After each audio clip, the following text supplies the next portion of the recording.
L'un des films les plus attendus de cette fin d'année est enfin sorti hier au cinéma.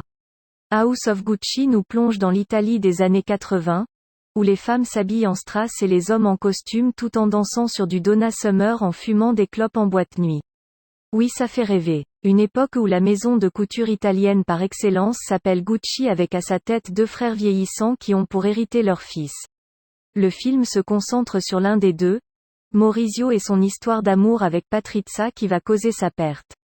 Le film est réalisé par l'incontournable Ridley Scott à qui l'on doit Gladiator ou Thelma et Louise, et il a vu les choses en très très grand niveau casting en faisant appel à des grosses stars, toutes générations confondues, avec Lady Gaga, Adam Driver, Al Pacino, Jared Leto, Jeremy Irons, Salma Hayek et même notre connasse préférée Camille Cotin.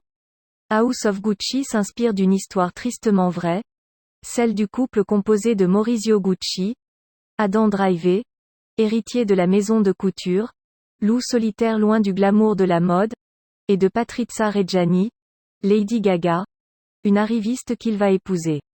Au fur et à mesure de leur mariage, elle va le transformer en vrai requin, et va même arriver à le retourner contre sa propre famille, sauf que c'est elle qui va en payer le prix puisqu'il va la laisser tomber petit à petit. Sauf que Patrizia gère très mal la rupture et va faire appel à deux tueurs à gages qui vont tuer son mari en 1995. Elle a purgé une peine de 17 ans de prison, et est sortie en 2016.